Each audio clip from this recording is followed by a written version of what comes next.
ఆదిలాబాద్ జిల్లా అన్నదాతల తరపున బీఆర్ఎస్ గళమెత్తింది. రైతు సమస్యలపై గులాబీ నేతలు జంగ్ సైరన్ మోగించారు. ఎంపీ ఎమ్మెల్యే నివాసాలను ముట్టడించనున్నారు. అయితే సోయాబీన్, మొక్కజొన్న, పత్తి కొనుగోళ్లపై కేంద్ర రాష్ట్ర ప్రభుత్వాలు నిర్లక్ష్యంగా వ్యవహరిస్తున్నాయని రైతులు మండిపడ్డారు.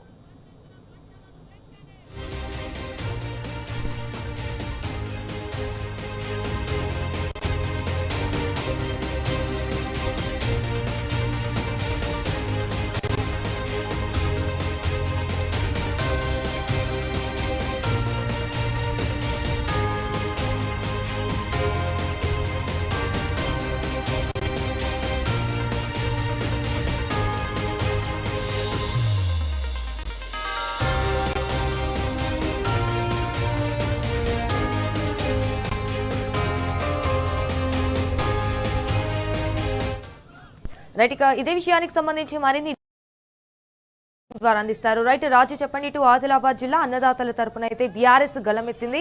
అలాగే రైతు సమస్యలపై గులాబీ నేతలు జంగ్ సైరన్ మోగించారు. అండ్ అక్కడ ప్రెసెంట్ సిచ్యువేషన్ ఏ విధంగా ఉంది, దీనికి సంబంధించిన అప్డేట్స్ ఏంటి?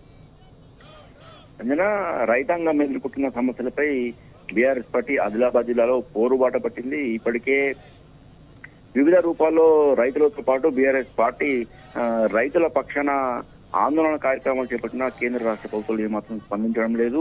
దీంతో బీఆర్ఎస్ పార్టీ ఆధ్వర్యంలో వివిధ రూపాల్లో నిరసన కార్యక్రమం చేపట్టడానికి కార్యాచరణ రూపొందించింది. 5 రోజుల పాటు నిరసన కార్యక్రమం చేపట్టే విధంగా ప్రణాళిక రూపొందించారు. నిన్న మొదటి రోజు జైనత్ మండలం కాప్రి వద్ద ఆదిలాబాద్ మహారాష్ట్ర రహదారిపై మహాధర్నా రాస్తా రోకో చేపట్టడం జరిగింది. 3 గంటల పాటు ఈ మహాధర్నా రాస్తా రోకో జరిగింది. దీంతో పెద్ద ఎత్తున ఇటు ఆదిలాబాద్ మహారాష్ట్ర జాతీయ రహదారిపై కిలోమీటర్ల మేర వాహనాలు నిలిచిపోవడం జరిగింది. చేసిన ఆందోళన కార్యక్రమం తర్వాత ఈ రోజు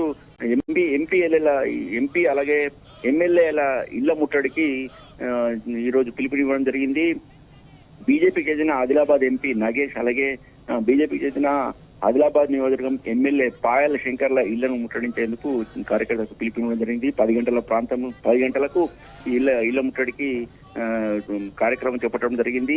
అయితే కేంద్ర రాష్ట్ర ప్రభుత్వాలు ఏమాత్రం స్పందించకపోవడం పట్ల బీఆర్ఎస్ పార్టీ జిల్లా అధ్యక్షుడు మాజీ మంత్రి జోగురామన్ తీవ్ర ఆగ్రహం వ్యక్తం చేశారు. ఇప్పటికే పలుమార్లు కేంద్ర ప్రభుత్వం దృష్టికి అలాగే ఇటు రాష్ట్ర ప్రభుత్వం దృష్టికి రైతుల సమస్యలు తీసుకొచ్చినప్పటికీ కూడా ఇప్పటికి కూడా గత నెల రోజుల్లో కూడా వివిధ రూపాలలో ఆందోళన కార్యక్రమం చేపట్టడంతో పాటు వినతి పత్రాలు కూడా ఇవ్వడం జరిగింది.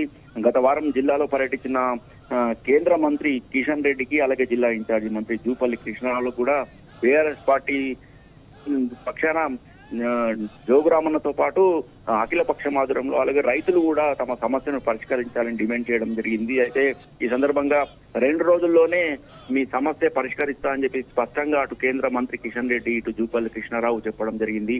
అయినప్పటికీ కూడా ఇది గత వారం రోజులుగా కూడా ఇప్పటికి కూడా ఇలాంటి ఇటు కేంద్ర ప్రభుత్వం నుంచి కానీ ఇటు రాష్ట్ర ప్రభుత్వం నుంచి ఇలాంటి ప్రకటన రాలేదు. దీంతో బీఆర్ఎస్ పార్టీ జిల్లాలో రైతులకు అండగా ఉండేందుకు రైతుల పక్షాన నిలబడి పోరాటం చేసేందుకు బీఆర్ఎస్ పార్టీ పోరుబాట పట్టడం జరిగింది. ఈ రోజు ఎంపీ ఎమ్మెల్యే ఇళ్లను ముట్టడించిన తర్వాత రేపు 5వ తేదీన జిల్లా కలెక్టర్ కార్యాలయం ముట్టడించే విధంగా ప్రణాళిక రూపొందించారు. అలాగే 6వ తేదీన జిల్లా కేంద్రంలో బంద్ పాటించాలని చెప్పేసి ఇప్పటికే పిలుపునివ్వడం జరిగింది.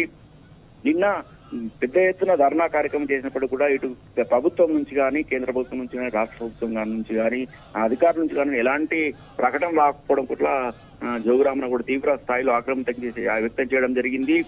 నాఫెడ్ అంటే ఈ సోయా పంట కొనుగోలు చేసే దాంట్లో రాష్ట్ర ప్రభుత్వానికి చెందిన రాష్ట్ర ప్రభుత్వ సంస్థగా ఉన్న మార్కెట్ తో పాటు కేంద్ర ప్రభుత్వ సంస్థ అయిన నాఫెడ్లు 2 కలిసి ఈ రైతుల వద్ద ఉన్న సోయా పంటను కొనుగోలు చేయాల్సి ఉంటుంది. అయితే ఇప్పటికి కూడా కేంద్ర ప్రభుత్వము దాదాపు 3 లక్షల క్వింటాల సోయా పంటను కొనేందుకు ప్రణాళిక రూపొందించినప్పుడు కూడా కేవలం ఇప్పటికి కూడా 1,20,000 క్వింటాల సోయాను మాత్రమే కొనుగోలు చేయడం జరిగింది. ఇంకా 1,80,000 క్వింటాల సోయాను కొనుగోలు చేయాల్సిన అర్ధాంతరంగా సోయా పంట కొనుగోలు నిలిపివేయడం పట్ల తీవ్ర ఆగ్రహం వ్యక్తం చేయడం జరిగింది.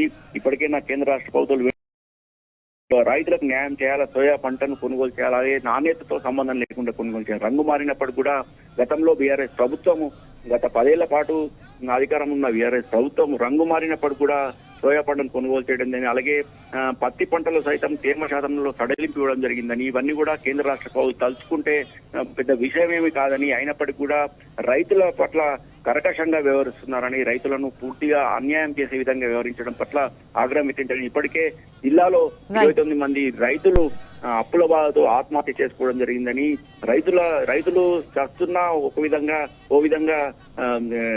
ఓవైపు రైతులు చస్తుంటే కేంద్ర రాష్ట్ర ప్రభుత్వాలు చోద్యం చూస్తున్నాయని ఆగ్రహం వ్యక్తం జరిగింది. చాతగాని ఆదిలాబాద్ బీజేపీ ఎంపీ అలాగే ఇటు ఎమ్మెల్యే తమ పదవులకు రాజీనామా చేయాలని, లేదంటే రైతుల సమస్యను పరిష్కరించేందుకు సహకరించి డిమాండ్ చేయడం జరిగింది. All right Raju, thank you for the updates.